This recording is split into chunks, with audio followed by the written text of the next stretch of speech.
ओम तत्पुरुषाय विद्महे महादेवाय धीमहि तन्नो रुद्र प्रचोदयात्। बोलो भगवान शिव की जय हो। प्यारे श्रोताओं, आज सावन का तीसरा सोमवार है और आज हम आपको सावन सोमवार व्रत कथा सुनाने वाले हैं।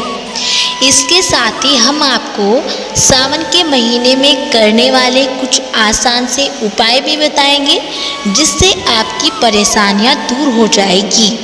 सबसे पहले हम आपको सावन सोमवार व्रत कथा सुनाएंगे।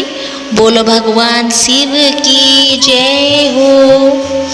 एक बहुत ही धनवान साहूकार था और जिसके घर धन आदि किसी प्रकार की कमी नहीं थी, लेकिन उसको एक दुख था कि उसके कोई संतान नहीं थी और वह इसी चिंता में रात दिन चिंतित रहता था कि वह पुत्र की कामना के लिए प्रति सोमवार को भगवान शिव जी का व्रत और पूजन भी किया करता था और शाम काल को शिव मंदिर में जाकर भगवान शिव जी के सामने घी का दीपक जलाता था।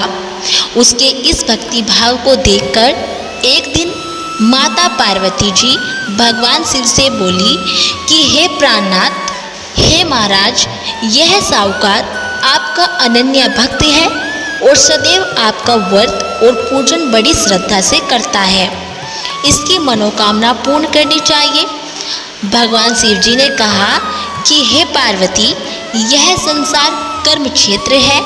जैसे किसान खेत में जैसा बीज बोता है वैसा ही फल काटता है, और उसी तरह इस संसार में प्राणी जैसा कर्म करते हैं वैसा ही फल भोगते हैं। पार्वती जी ने अत्यंत आग्रह से कहा कि हे महाराज, जब यह आपका अनन्य भक्त है और इसको अगर किसी प्रकार का दुख है तो उसको अवश्य दूर करना चाहिए, क्योंकि आप सदैव अपने भक्तों पर दयालु होते हैं और उनके दुखों को दूर करते हैं। यदि आप ऐसा नहीं करेंगे तो मनुष्य आपकी सेवा तथा व्रत क्यों करेंगे।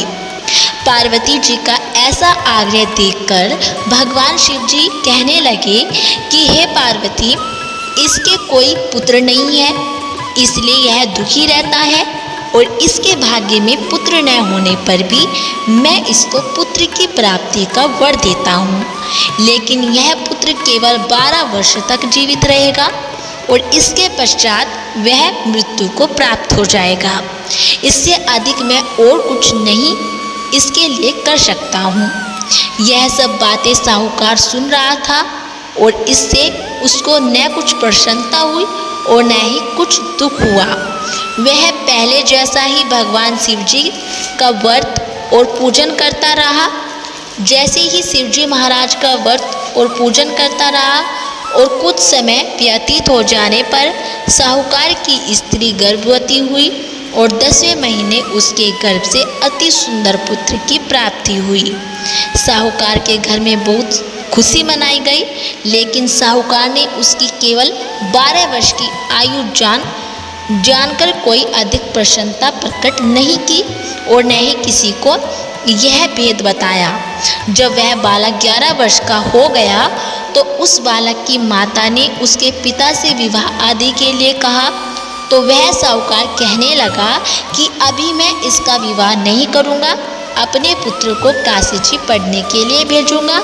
और फिर साहूकार ने बालक के मामा को बुलाकर उसको बहुत सा धन देकर कहा कि तुम इस बालक को काशी जी पढ़ने के लिए ले जाओ और रास्ते में जिस स्थान पर भी जाओ यज्ञ करते और ब्राह्मणों को भोजन कराते और दक्षिणा देते हुए ही जाना। वह दोनों मामा भांजे यज्ञ करते और ब्राह्मणों को भोजन कराते हुए दक्षिणा देते जा रहे थे। रास्ते में एक शहर पड़ा और उस शहर में वहाँ की राजा की कन्या का विवाह था, परंतु जो राजकुमार विवाह कराने के लिए वहाँ आया हुआ था वह एकांत से काना था और उसके पिता को, उस राजकुमार के पिता को इस बात की बड़ी चिंता थी कि कहीं वर को देखकर कन्या के माता पिता विवाह में किसी प्रकार की अड़चन पैदा न कर दे, विवाह को मना न कर दे। इस कारण जब उसने अति सुंदर सेठ के लड़के को देखा तो उसने मन में विचार किया कि क्यों न द्वार 4 के समय इस लड़के से वर का काम चलाया जाए। और ऐसा विचार कर वर के पिता ने उस लड़के और उसके मामा से बात की तो वे राजी हो गए और फिर उस लड़के को वर के कपड़े पहनाकर घोड़ी पर चढ़ाकर दरवाजे पर ले गए और सभी कार्य प्रसन्नता से पूर्ण हो गई। फिर वर के पिता ने सोचा कि यदि विवाह कार्य भी इसी लड़के से करा लिया जाए तो क्या बुराई है। ऐसा विचार करके लड़के और उसके मामा से कहा कि यदि आप फेरों और कन्यादान के काम को भी करा देंगे तो आपकी बड़ी कृपा होगी, मैं इसके बदले में आपको बहुत कुछ धन दूंगा। तो उन्होंने स्वीकार कर लिया। विवाह कार्य भी बहुत अच्छी तरह से संपन्न हो गया। परंतु जिस समय लड़का जाने लगा तो उसने राजकुमारी की चुंदड़ी के पल्ले पर लिख दिया कि तेरा विवाह तो मेरे साथ हुआ है, परंतु जिस राजकुमार के साथ तुमको भेजेंगे वह एक आंख से काना है और मैं काशी जी पढ़ने जा रहा हूँ। लड़के के जाने के पश्चात राजकुमारी ने जब अपनी चुंदड़ी पर ऐसा लिखा हुआ पाया तो उसने काने राजकुमार के साथ जाने से मना कर दिया और कहा कि यह मेरा पति नहीं है, मेरा विवाह इसके साथ नहीं हुआ है। जिसके साथ मेरा विवाह हुआ है वह तो काशी जी पढ़ने के लिए जा रहा है। राजकुमार के माता पिता ने अपनी कन्या को विदा नहीं किया और बारात वापस चली गई और उधर सेठ का लड़का और उसका मामा काशी जी पहुंच गए और वहां जाकर उन्होंने यज्ञ करना और लड़के ने पढ़ना शुरू कर दिया। जब लड़के की आयु 12 साल की हो गई तो उस दिन उन्होंने यज्ञ रचा रखा था। लड़के ने अपने मामा से कहा कि मामा जी आज मेरी तबीयत कुछ ठीक नहीं है और फिर मामा ने कहा कि अंदर जाकर सो जाओ। लड़का अंदर जाकर सो गया और थोड़ी देर में उसके प्राण निकल गए। जब उसके मामा ने आकर देखा कि वह मर्द पड़ा है तो उसको बड़ा दुख हुआ और उसने सोचा कि अगर मैं अभी रोना पीटना मचा दूंगा तो यज्ञ का कार्य अधूरा रह जाएगा।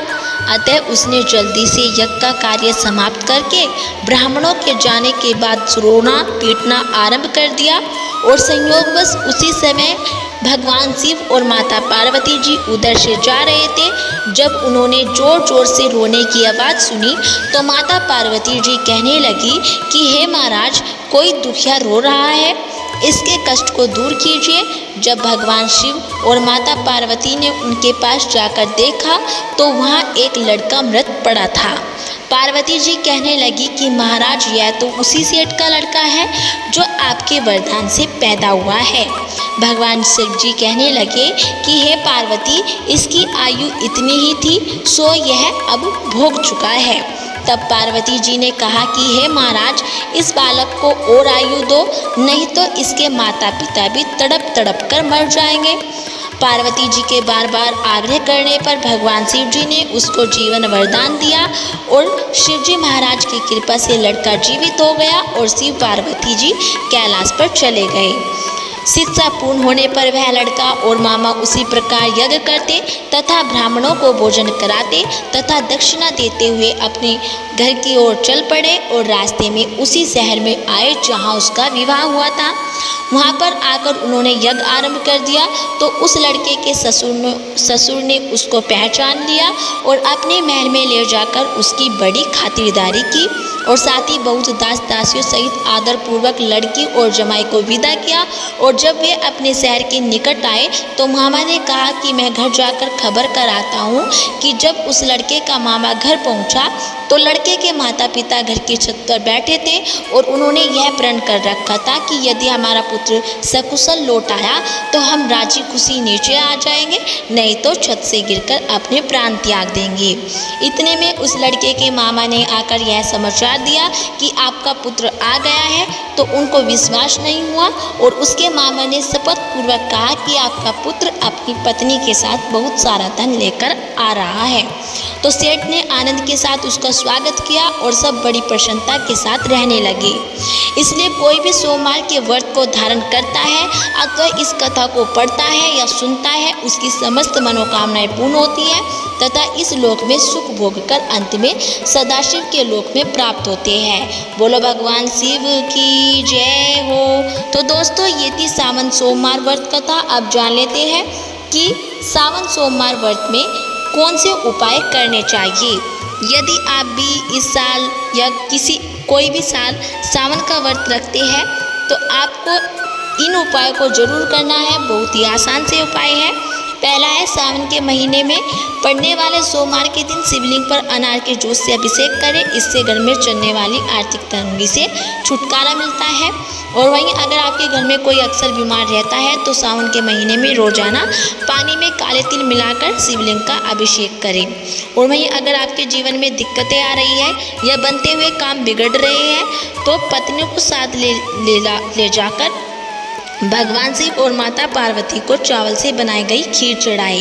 तो दोस्तों ये थे सावन के महीने में करने वाले कुछ आसान से उपाय। यदि आपको हमारी वीडियो पसंद आई हो तो प्लीज़ हमारी वीडियो को लाइक करें और चैनल को सब्सक्राइब करना ना भूलें।